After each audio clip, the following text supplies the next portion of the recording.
Welcome to Caseback Watches. My name is Tim, and in this episode I'd like to show you a very interesting watch, a very beautiful wallet, and I want to share some thoughts about traveling.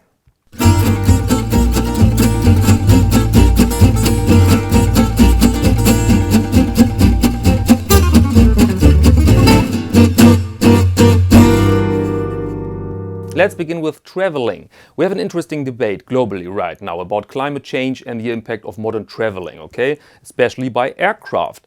And I think we all will see in the near future that our governments or our nations will raise taxations for aircraft fuel, for example. And the first result would be that our trains suddenly are a little bit more competitive, okay? Because they can raise also the ticket prices a bit, and then they have more funds to invest in, let's say, nicer cars, not necessarily higher speed. They can play this nice environment card, right? Then you have a good restaurant on the track. Then you have nice interior. They can create an entire marketing around traveling with some time and some beauty. Plus, many of us in the future don't have to take the train or the aircraft every week or every day because many of us work at home right now. And I like this aspect that there's a chance behind restrictions. And of course, I like train interior and the entire world of, let's say, vintage traveling. If you type in vintage train interior, let's say at Pinterest, for example, then you see so much beauty. Or you read the Wikipedia article about the Orient Express. It's just marvelous. You see their sights and interior and all those nice accessories, suitcases, and what's the name for those little pouches where you put your nail file in and such beautiful things. Or think about the traveling suit. Believe it or not, this was an entire genre back then in the 20s for men's garments, traveling suits, mostly with patched pockets, with buttons of course, so that you don't lose anything. And I tailored two of those suits, and the role model for the first one was Nucky Thompson wearing his tweed traveling suit at Penn Station. I don't know which episode of Boardwalk Empire it was, but it was a marvelous suit, and it's now my favorite suit because it's elegant and robust and handy at the same time. And this fascination for traveling back then led me to buy, for example, the Tissot Navigator, or World Time as some call the watch. I've shown it here a couple of weeks ago, and now I'm wearing my Dubey Schaldenbrand Diplomatic in the rotation again. And I want to show you this watch in the Lightbox in a minute because it's been a while and I think we have some new subscribers and viewers, and I'm really keen to show this watch on YouTube again and tell you why I love it so much. And the entire traveling thing gave me the next inspiration, or let's say inspiration, my God, the next idea for a nice leather product. And this is a big wallet made of horse leather. And I wanted something big enough for a passport, but small enough for your pocket, your inside pocket, your suit. And I wanted it with plenty of room, not a tiny pocket for this and a tiny compartment for that, and everything neatly and with rules. I wanted it with liberty and space and freedom inside so that you can handle it like an artist. You can stuff in whatever you want, whatever suits. We are different. And so I made this that way with two big pockets. And this was not the best solution, to be honest, and I will show you in the Lightbox why. And I want to give this away for free because it's a full working thing, and I think there's some magic in it when you realize that this is the first design study of an entire series of good, which could be the backbone of Caseback Watches leather store. So I want to give this away. And for the giveaway, I'd like to ask you a favor, a tiny favor in exchange. I need a name for the good. I need a name for this. I wanted to call it freewheeling because it's, you can stuff in whatever you like. You don't have to travel. Maybe you work in the nightclub and you need a lot of room or something like that. So freewheeling. Then Glenn, a viewer of the channel and supporter, said, let's call it freestyle. And I thought, I think it's more precise than freewheeling, but maybe it's too close to the genre hip hop. I don't know. English is not my mother language, so this is very tough for me. And so that's the plan here. Giveaway against some help from you with the name. But now let's go in the Lightbox.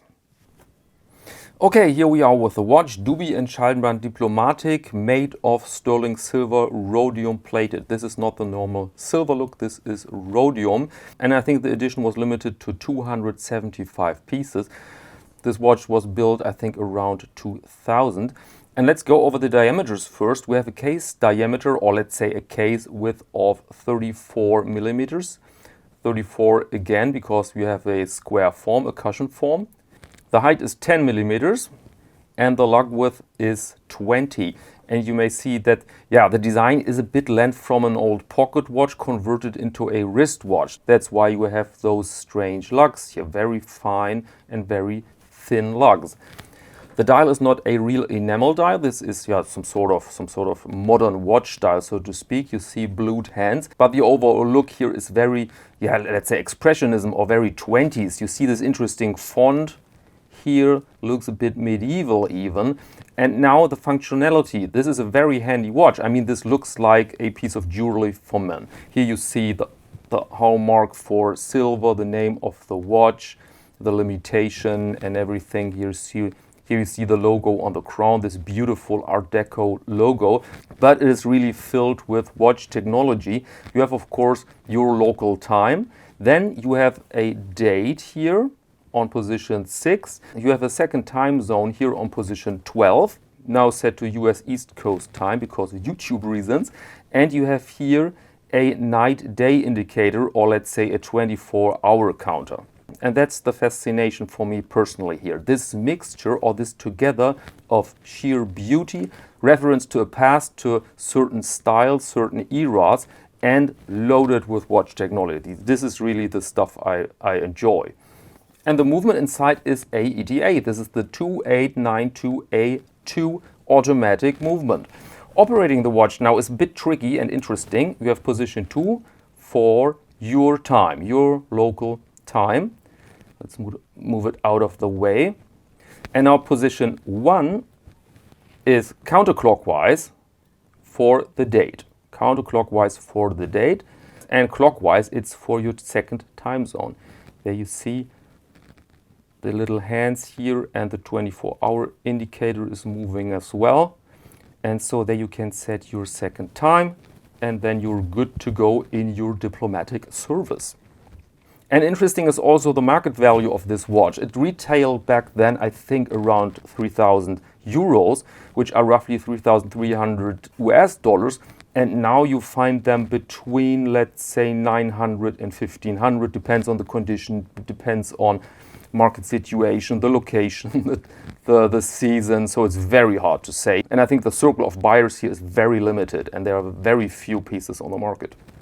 And here you see the watch on my 17 centimeter wrist, as said 34 millimeters, but those cushion cases were big, as you can see, and so it has its wrist presence, and it just looks lovely together with, let's say, finer garments like a white shirt or a suit or something between them. Really, really nice look.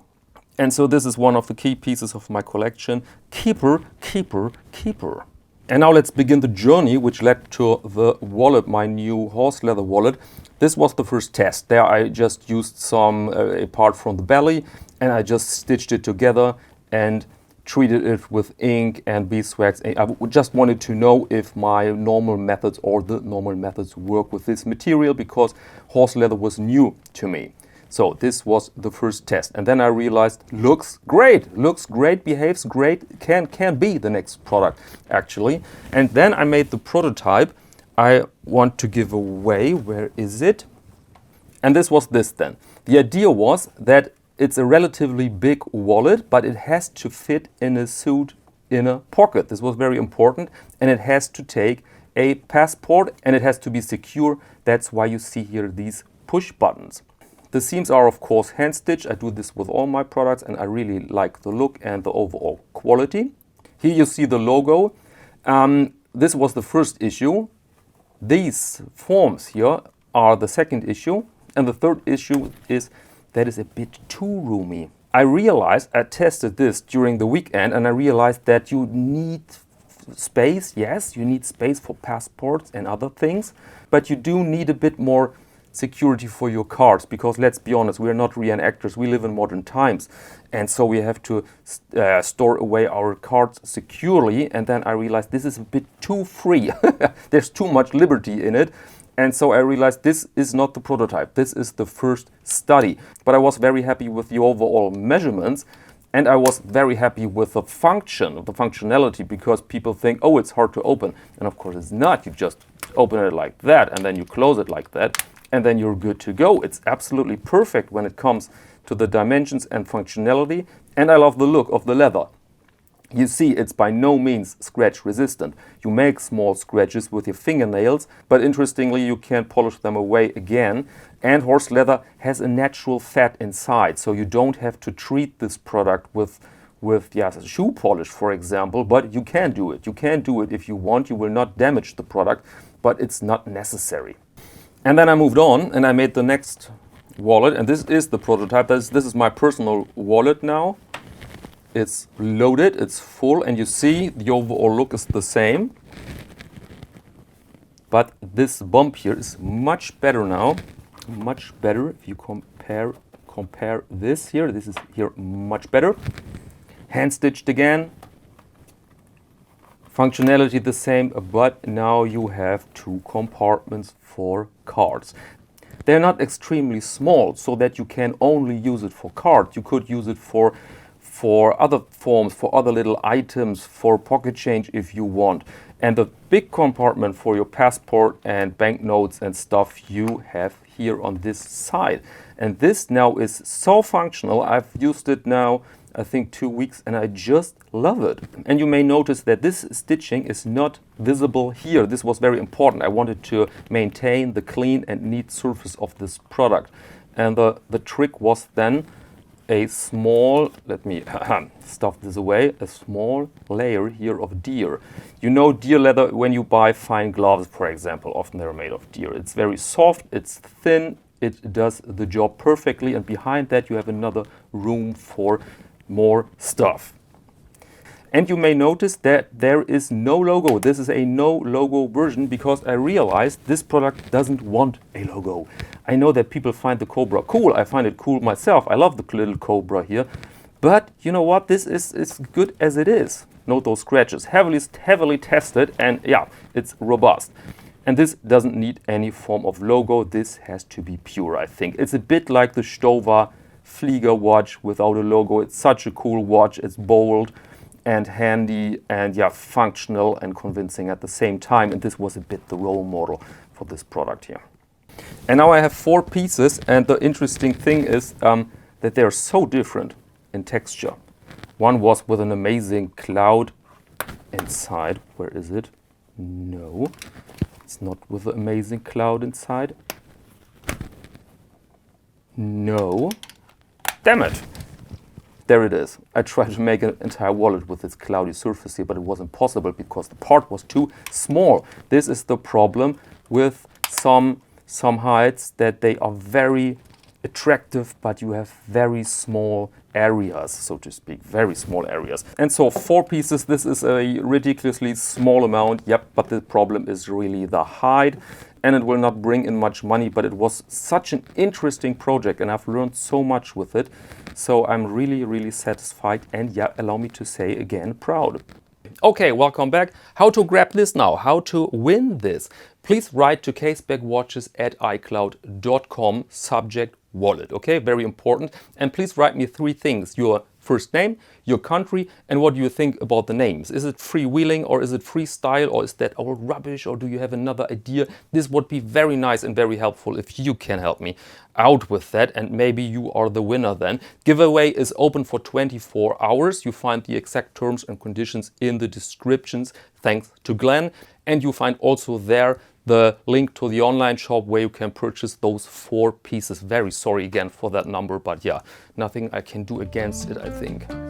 So casebackwatches@icloud.com or casebackwatches.com for the shop. And if you want to visit me on Instagram, then please follow me there. My name there is caseback_Tim. And now let me thank you very much for your attention, and until next time.